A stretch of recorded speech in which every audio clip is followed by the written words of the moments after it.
I didn't get any good shots of me going into Miniature Market, so pretend this is me walking backwards into the store. Welcome home, brave heroes. I'm Ash, this is AshQuest, and this is my little travel vlog. I did not go to GenCon 2026, so I decided to spend a couple of days in the St. Louis area looking for new places having to do with gaming, books, hobby stuff, and the like. There's a lot more places that I could potentially go find and visit next time I'm in the area, but these are some of my tried and true haunts and some places I knew I would get some mileage out of. I'm currently at Miniature Market, which I do tend to head straight over to like the clearance corner to see what kind of stuff is over here, last chance deals, maybe some damaged items. This game looks pretty cool. Sentient, pretty cool cover. Munchkin Wonderland. Wonderland's one of my favorite kind of franchises, if you can call it that. I didn't realize they made a board game for it of the Munchkin variety. What is this? Dungeon Saga Origins? That's what the expansion boxes look like? They're way bigger than I thought they were. I thought they were like the size of the classic HeroQuest boxes. Now I'm glad that I actually got the legendary all-in-one edition of DSO. It's time to head over and see what kind of underworld stuff they have, but I'm probably going to be distracted by the rest of the Age of Sigmar. And who wouldn't be? Look at these Chaos Knight monsters. Ugh, they're too awesome. These older Rivals decks are still legal for tournament play, so they're still being sold. I haven't gotten into Warcry, at least yet, but I might try to pick up that Crypt of Blood starter set without its minis, seeing as how I already have the minis. Maybe I can get into it at a fairly decent price and try it out. I'm personally not big into contemporary 40K, but I do know that Games Workshop is pushing out their latest release, which is Armageddon, and that's probably why I'm not going to be seeing any Underworld stuff for a little bit at least. This old world goblin army really had me considering it's not a bad price for a lot of miniatures that would be compatible with a lot of other games I have. This is the wall of games that I walked by on my way to get to the clearance section. A lot of winners here, but not enough time to sit and look at every single box. Is there anything here that you could recommend? A few things did catch my eye, like this The Last Spell board game. Looks like a skirmish game with standees. This kind of reminded me of Conspiracy, completely different game, but I really like the busts. The fantasy bust miniatures here look really nice. They look really, really cool. The board, it's nice for what it is, and now we are walking out of the store. This is totally not the reused footage from earlier. And now it's time to go to Half Price Books, just down the road, basically, from Miniature Market. I mean, it's all right turns. Checking out the board game section here, which is usually pretty fruitful. I have seen the Subsearch game places before, but I haven't yet picked it up. There's a lot of newer games at this store, and I've seen the same games at the other Half Price Books. I wonder if there's a company that's more local that's trying to supply them to this chain. Anyways, I'll let you check out the board games with me here. Visual feast for a few minutes while I sit in silence. Look at the board games.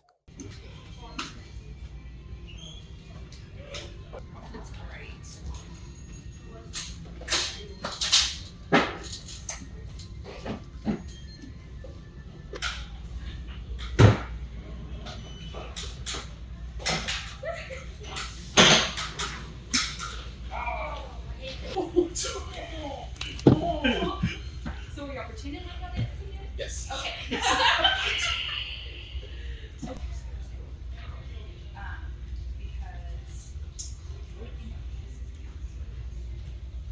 the new Spider-Man movie comes out, and Ethan got tickets for him full with James and didn't get Sounds good? Thinking back, I probably should have picked up this copy of Horrified. At $18, it was very reasonable. Plus, I love the Greek mythical monsters that come with it. They certainly all would have HeroQuested into other games too. It's going. It's going. Ah, yes. Game. All right, whose keys am I fishing from the bowl? Who's leaving with me today? Oh my god. Huh. Interesting. This game is called Cleopatra's Caboose, but I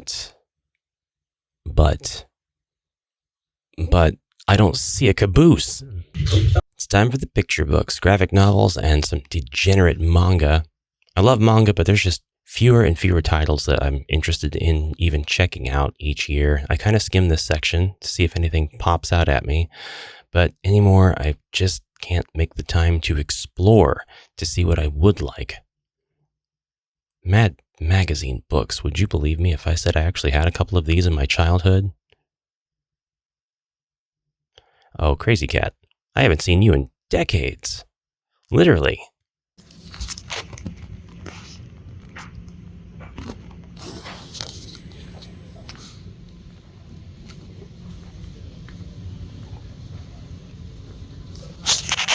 At a con I went to. Oh, nice. What was it? That RPG con?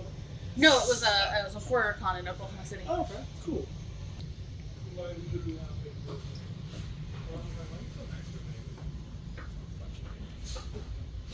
Yes. X-Men, Warhammer, Warcraft, Tolkien, and Sapphic Fantasy Romance. It's the best section in the store. I have a running list of authors and titles for books that I'm looking out for, like I always go and look for Lynn Carter, El Sprague de Camp, Robert Howard, K.A. Applegate. Yes, for Animorphs. I know that's in a different section of the store, but it's just worth mentioning. Some of these books, like the Robert Asprin Myth series, I have pretty much all of them, and so I just have like one or two titles in my list, and I'm on the lookout for those one or two titles so that I can complete my collection for any given author. Okay, time to go to Fantasy Shop, Comics and Games. Last time I came in here, I scored some issues of White Dwarf with plenty of content inside the magazines to check out. This time around, it's more about discovery. I'm just looking to see, is anything marked down? Are there titles that I haven't heard of before? Do they have copies of a few comic omnibuses that I need for my collection, like Spawn, hardcover Origins, Volume 4, or is it 5? I always forget. Well, they have Invincible. It's one of the finest things to happen to animated television. Also, can't help myself on this one. I have to go and see what kind of figurines they've got in their case. I'm a bit of a figurine aficionado. I don't have a whole lot, so maybe I can't call myself that, but I do have several, and I'm always looking for one that speaks to me to add to my collection. These guys are super cute. Storm, my love.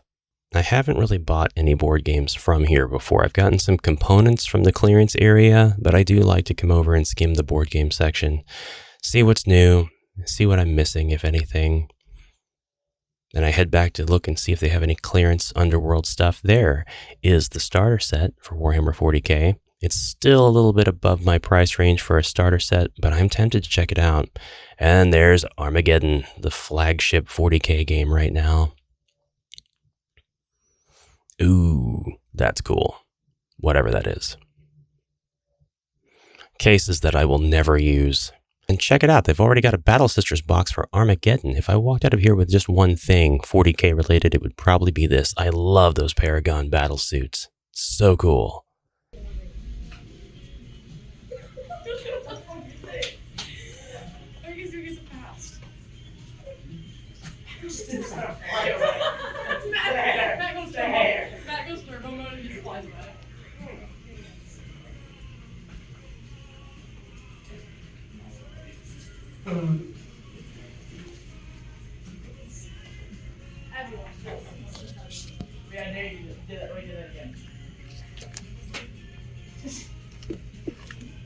What's that one thing, that one meeting? Oh yeah, I wish you wouldn't have went.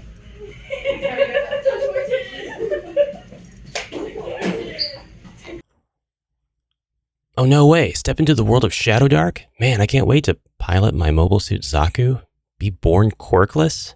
Ah, no. This is the true Shadow Dark. Ah, based. Chad. I'm sold. Oh, here's the real Shadow Dark, including Solo Dark and Eevee Dark.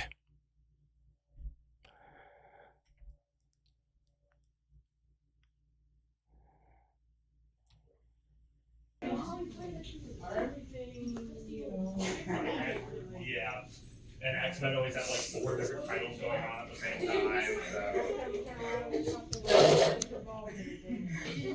So. I left empty-handed, but it's time to go to a half-price books I've never been to before over here on McKnight.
I'm definitely coming back to this store for a few reasons, but chiefly the expanded board game selection that they seem to have. Lots and lots of different games from the other store. Several repeats, which I found to be odd, but again, I think that's because somebody's coming by and dropping off their new games at each of the locations. I was very tempted to pick up this Fury of Dracula, Fantasy Flight edition, but I decided not to ultimately part with my $55 for a game that I know I'm not going to play and that I'd only really use to unbox and compare contents against the other 2 editions that I currently have on the channel. Dungeons and Feelings, huh? Yeah. I don't know. There may be something to the mechanics here, actually.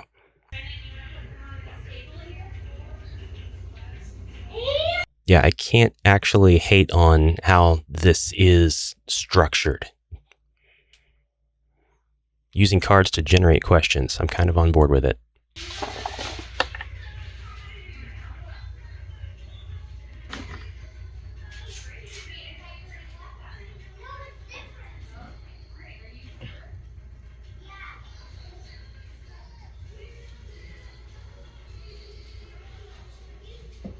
Time for the third and final half-price books of the trip. I've never been to this one either. I believe it is in Chesterfield. Yeah, good look at some fingers there. On my way to give you a broad overview of what the store size is like.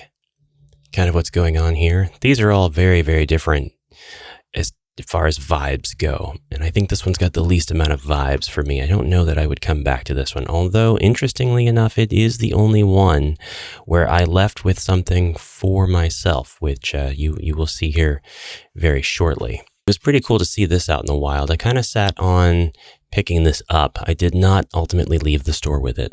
Wait, what?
You know what? I didn't know this existed. I'm going to pick up Ginny D's cards.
day so filled with activity that we had to split it into two. I'm actually in Wentzville now, wonderful Wentzville, home of the Daiso. There it is, that wonderful Japanese dollar store. I mean, well, sort of. I don't know how fun it is to just watch me film a bunch of shelves with a voiceover, but that's the intention, that's the video. If you've never been to a Daiso, they have a lot of stuff that might appeal to you if you're a hobbyist, but it's more about the storage aspect. They do have some pretty nifty toys. Well, I guess just look at the footage that I'm going to take. Have you been to the Daiso? What's your opinion of it? Their trading card containers cannot be beat. They are the best there is, period. Put those upper decks to shame. Not much to say about my Daiso haul, mainly just stickers, Hello Kitty, Sword Art Online for Char, and some Calipis sodas, which are some of the greatest sodas on the planet, and some sweetbreads with fillings, things like that. Just consumables. We are now at the Goodwill in Wentzville. I tried looking up hobby stores in the area, but they either point to places that are more back in the St. Louis direction or other places that are just like strictly Pokemon Magic the Gathering. I'm not interested in that sort of thing, so I won't be going to any of those. So it looks like for me, it's just going to be Wentzville, Goodwill, and Daiso. At least in this immediate area. Well, let's see what Goodwill has. We're changing speeds. We're going to Barnes & Noble. Barnes & Noble booksellers. This is just off of Mid-Rivers Mall Drive, and if I go here first, then it's all right turns to go to Mid-Rivers Mall. So this is the safer route. I don't know why I've been pointing the camera at the store names like I have to prove where I'm going. I just thought it would be like ambiance. Add to that road trip vlog vibe. What am I hoping to get here? Just stuff on clearance, stuff at low prices. I got that Warhammer Age of Sigmar starter set for $35, and I guess I'm just looking for something like that. It would be so cool if I could get that one Warhammer Underworlds box that's Barnes & Noble exclusive that I'm missing. I'm probably going to have to get that secondhand, and I don't think they sell it here because I think it's been like 3 years since it came out, but I could be wrong. Oh well, it's going to be worth browsing anyway, so in I go.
Ollie's is good stuff, cheap, but I didn't find any good stuff here. I've never been to that particular Ollie's before. That's my first time going, but I don't know if I'd go back. I got one that's a little bit closer, at least a little bit easier to get to, and it usually has something or other. The only reason I really want to explore any Ollie's I come across, though, is because somebody said that they found some Warhammer stuff in one once. And I would be all about that. I see you, V-Stock. I see you. Taunting me. Kind of a bust today, not gonna lie. Best thing about this trip, Panda Express. All right, that's enough for 2 days. I wonder how the sound quality is going to be, because I don't know if this is the first time I used this specific microphone in the car to do like a car vlog type of video. If the audio is not good, sorry, my bad. I'll do better next time. But the audio should be a lot better, like head and shoulders better than when I did the same kind of content going to GenCon, because I'm using a microphone that's a little bit better at, a little bit better at isolating sound around it. And basically just picking up from what it's pointing at. I'm using the Rode VideoMic NTG, and I have a little bit of a story to tell about that. Kinda, it's not really a story. My microphone, Rode is an awesome company. Rode is a really cool, fantastic company. My microphone started going out. My recordings were doing fine until one day I noticed I had like audio completely drop out. No big deal, I just re-recorded that section only. Everything was good. And then, red light. Then I got to the point where I started plugging in the microphone, and my smart device, my Android phone, my Samsung Galaxy Note 20 Ultra, I think is what I have, it wasn't recognizing that there was a USB device at all. So that sucks. We don't want that. So what did I end up doing? Well, I looked up warranties, because in my job we do a lot of RMAs for eligible equipment. We send a lot of stuff in if it's under warranty, and I'm kind of familiar with this process now. So I figure I'll look up the serial number, I'll see if there's a warranty. Rode does a 10-year warranty, which is really cool. But when I registered my serial numbers, because I bought my microphone secondhand, because that's just how I do things sometimes, it asks me, it'll ask you, when you register your Rode device, did you buy this secondhand or did you buy it from an authorized Rode reseller or, seller? And I said, secondhand, because that was true, and it didn't say that I couldn't RMA the device. It didn't say that I could not return it. So I started the process of the RMA because I had a demonstrably damaged device. My microphone would not work. And I realized buying something secondhand should not necessarily entitle you to a free fix warranty. Then again, the thing that you're sending in, I mean, it's still the same 10 years. Does it really matter who owns it? They've made their money once off of it, just because it changes hands. Anyways, the result of my putting in an RMA was customer service reaching back out to me and saying, hey, can you show us a video of it not working? So I'm pretty good at that. I made a video showing my Rode device, my VideoMic NTG, not working. And it was honestly, I think I'm gonna take a different road, is what I think I'm gonna do. It was honestly, I was pretty happy about doing it that way. Just a 2-minute video of me showing that the microphone wasn't working, no big deal, right? And the great thing about that was I have 2 of these Rode microphones. I have a VideoMic Go 2, which I brought to the convention last year. It peaks out so easily. It has a nice, full, warm sound, and I really, really like it. But it does peak out. And this will peak out as well. But it's a little bit harder to peak out. It's not 32-bit float for you audiophiles out there. But let's see, NTG, I'm pretty sure it's not. I'm pretty sure the newest NTG desktop microphone is. And I'm curious about that one. But going off on a tangent. So I took the video, I showed my second Rode mic working just fine with the same cable, and explained, it says it picks up the USB, and sent them the video, and they came back with, all right, go ahead and ship it to us. And I thought that was so awesome. That was so amazing. I didn't actually expect to get free service because I thought there would probably be some kind of a problem with the fact that I had gotten the microphone secondhand. But it seemed to be fine. So they're like, can you just confirm your address? So I sent them my address, and I got an email back saying, from a different agent, because these things pass hands all the time. So this other agent was like, so I show that you're not eligible for a free repair, but I'm happy to offer you a paid repair service on this. And I thought, you know what, that's fair, that's fine, honest mistake, no big deal. I would actually like to have the microphone. So I said that was fine, I agree, I would like to move forward with the RMA, and I confirmed that in the email, and then I waited, and I got a response back, and the response said, Dear Ash, this was a third agent, by the way, this was a third person, so they were just picking up my ticket as it moved through. Ash, I'm so sorry about the confusion with the warranty. You're actually not eligible to get anything. I would presume because the device is secondhand. But for this one time only, I would like you to send the device in, and we'll have our technicians take a look at it. So I thought, that's disappointing, but it's also a really super nice gesture that they would even consider doing that, whether it's free or paid. So I happily packaged my device up and sent it to the address that they gave me with the RMA numbers all over it, the RAs rather. And I waited, and before long, I got an email from UPS saying that a shipment had left and that it was from Rode. And I waited a little longer, life went on and all that. I'm not left without a microphone because, like I said, I have 2 of these. So I was always using my other one while the first one was out for repair. And I thought, that's really cool. They're just going to send it back. They didn't ask for any money or payment details or anything. Maybe they're sending back the broken microphone with a note saying, yeah, sorry, you're on your own. You're SOL, which is fine. I can take that, After everything, got some hogs going by. After everything we had back and forth, I could understand if it turns out I'm not eligible. I'd be disappointed, and I would probably get on and order another Rode NTG because I really like the microphone anyway. Or maybe I'd take the opportunity to get a new one. I don't know. I don't think I want the Sennheiser MK600s, 300s. I don't want anything XLR. I want it to be USB all day long for me.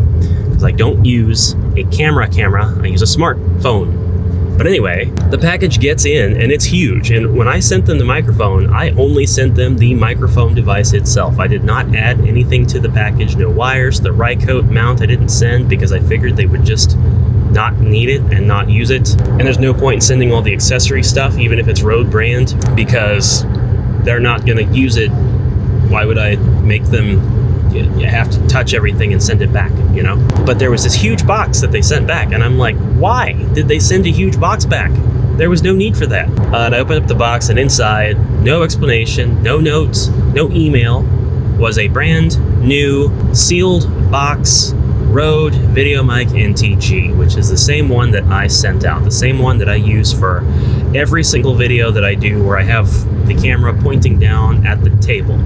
Unless I'm using my studio big boom radio voice mic. And I thought that was so awesome. I looked at the serial number, completely different serial number than the one I sent them. And, Rode, I'm gonna be loyal to Rode forever. They basically just sent me a free microphone. It's like a $250, I think, MSRP. You can get them secondhand for like $180. That's $200. That's about what I paid for each of mine. But to me, they're worth it because my priority is sound and then video. And then after video, the contents. I think I can take these off now and lift them up for now. It's been a really cloudy day. It's been fairly cloudy everywhere. The sun has just been like ambient light. It really hasn't been super sunny or anything today. So that's my story about Rode and how awesome they are and how I'm only ever going to buy Rode products from now on. They bought me hook, line, and sinker. I need to register the serial number for the microphone I just got.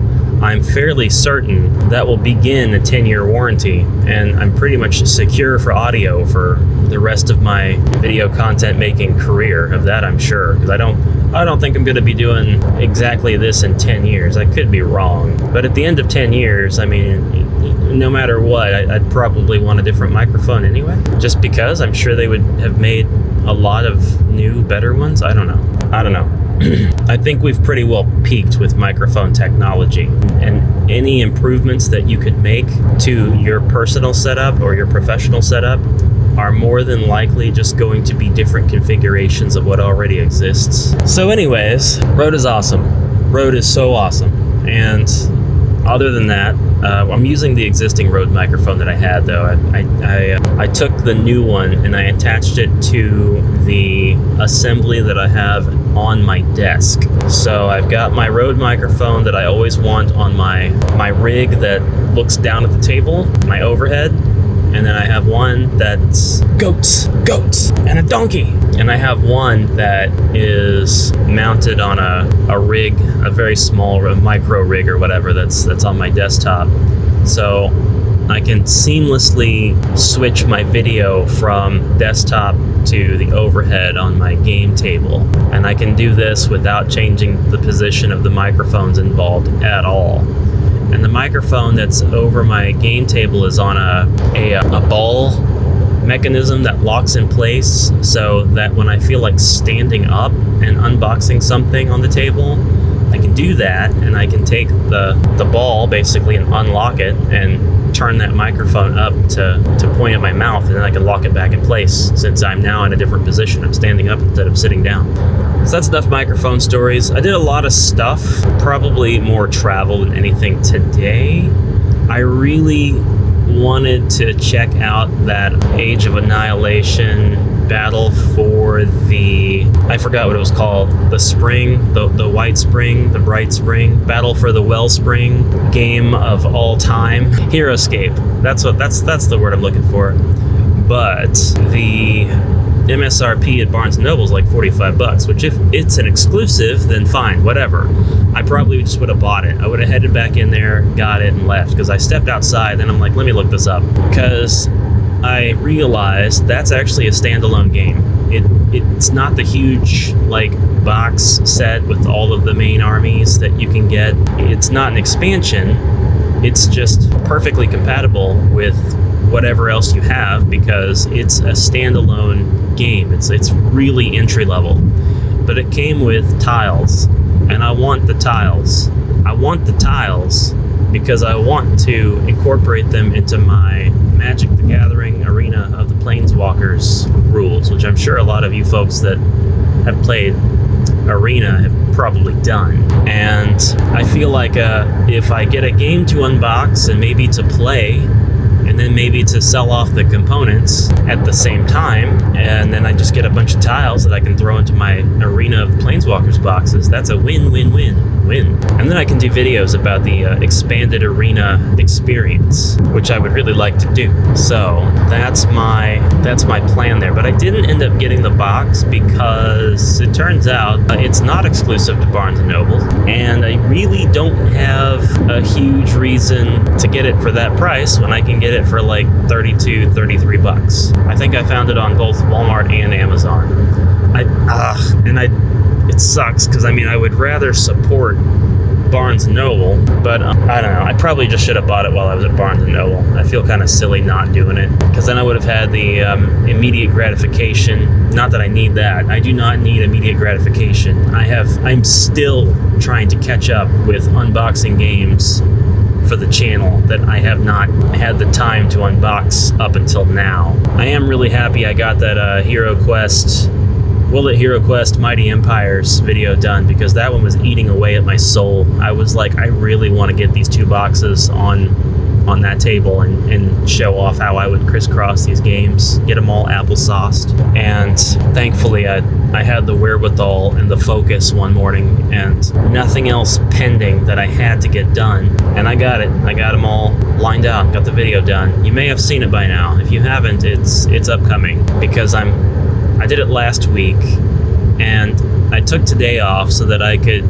catch up with some stuff and also so that I could take a trip to St. Louis, the St. Louis area, and do some exploring, try to look at some other locations I haven't been to before. I only ended up, I think, going to 2 locations that I haven't been to before. Three. There were 3. The two half-price bookses and the Ollie's, but I don't know that I would go back to the Ollie's just because Ollie's is kind of a weirdly depressing store for me. I don't know why. We have another one kind of nearby, sorta. It's easier to get to, as I said, and I definitely could go there and not get too weirded out. Which I don't know why I get weirded out. It's just if I spend too much time in Ollie's, there's like a sanity meter that slowly starts to drop, and I'll get to a point where I will abstract, so I can't do that. But that one's okay because I have a ton of other places that I can visit when I go to the place where that one's located. And in the neighboring towns, not really neighboring, 15 minutes away, there's a whole bunch of stuff to do, a bunch of stuff for me to go to and check out also. So honestly, it's fine. But the St. Louis area is a bigger boat. There's a lot more driving, there's a lot more traffic, there's a lot more pull on my energies, and there's a lot more to focus on and concentrate on. But it's okay, it's fine, it's honestly fine, it's all good. It's cool. Now, I'm taking a road that I have not taken in years. So I'm just a little bit like wary about my location. I'm good though. I'm still good. We got some speed traps going through here though. I know this for a fact. I know this to be a fact. We have speed traps. Several of them. I will not get caught in any of them. I am too good. I'm very good. I am basically a master. 10 and 2, just to be sure. And I haven't been here in a long time. What the heck is even here? I haven't been through here in years. Tattoo place, I'm pretty sure that's closed down. Real estate place, grill, stop sign where there doesn't even need to be one. A quick stop, abandoned buildings right here on the thoroughfare to the main road. That sucks. And the tattoo place moved. It's like 2 blocks down from where it was. That's hilarious. You left your other building and there's like an abandoned bank, it looked like. The weeds are growing. That's crazy. That's nuts. We've got sheds. I might have to remember this place is here, but I think it's a little further away than the other closer shed place. This road sucks. This road, I'm not sure what's going on with this road. You can't see the road. I'm not going to unsafely grab the camera and turn it at the, well, I guess I could, I wonder if I could just hit the, see, yeah, you can't see much. But do you see what I'm talking about? It's like a big black area on the highway. This is a 2-lane road. Yeah, that's one good reason to have a smartphone is because you can do that little video flip. I could do picture-in-picture too. I could switch right over to PIP. And then if this was in a better spot and you could see where I'm going, I might consider doing that sometime. But I don't think there's a good way to mount the camera where it's still legal while it's on the dashboard for me to do that. When I went to GenCon, my trip to Indianapolis had a lot of talk road time. Obviously, it's like a 4, nearly 5-hour trip, and I think I took 6 because I failed to go around a city that I was probably supposed to go around. I went through it instead. I think that was that Champaign? I don't remember. If I see it on a map, I'll remember. But it took forever to get through that city. I arrived probably an hour later than I wanted to, and that's accounting for stops for snacks and bathroom breaks and drinks and everything. That sucked. The trip didn't suck. The trip was awesome. But getting through that city and being worried that I wasn't in the right place then because I had to actively find the correct stinking road, that sucked. This is disgusting. It's absolutely horrendous. It's peppermint bark hint water. Peppermint bark hint water. Why do I have it? Because when I was at Ollie's, I thought I'm gonna get a water while I'm here. Just a water. Just give me a water. 1 water, please. Is it speed trap number 2? Yes, it is. Yes. But I'm going to be slow before I ever get into the speed limit sign. Yeah, that's right. Slow time. Time for slow ash. So the solution that I came up with was because there was no individual bottles being sold at Ollie's, I grabbed, yeah, I knew that's where I was. I knew I was here. I grabbed a pack of hint water, and it's a variety of flavors. Now in my mind, hint water is like watermelon. A lot of watermelon. It's a yard sale. I'm considering it. I gotta get home. I have Panda Express in the back seat. It's watermelon. That's all hint water makes forever and always. If you disagree, you're wrong. It's a figment of your imagination. No, they probably have like a orange and I don't know. It doesn't matter. It's just water with just the barest essence of any other kind of, I can't even call it flavor. It would be a stretch. But I don't drink hint water. I'm not a fan. But I needed something. I needed some water because I brought coffee and I'd already finished my coffee. That's a lie. I drank most of it. It's finished now. But I needed water. And I got the pack of hint water, and I cracked one open. I didn't even check to see what it was, and it's peppermint bark. And buddy, my hubris tanked. I will never drink something without checking the flavor again. Oh my god. As soon as I cracked the lid, I smelled it before it entered, and I'm like, it can't, there's no way. This flavor doesn't exist in liquid form. As a water, that would be nonsense. There's no high fantasy where that exists. No. I downed 3/4 of a bottle of peppermint bark water. My god. So anyway, but I'm sated. I'm not dying of dehydration. So that's a plus. So now that I've gotten three stories out of the way. I think I'm ready to drive a little bit in silence and stop subjecting you to all this shaking and all this noise, because it doesn't seem to be getting any better. So I'll see ya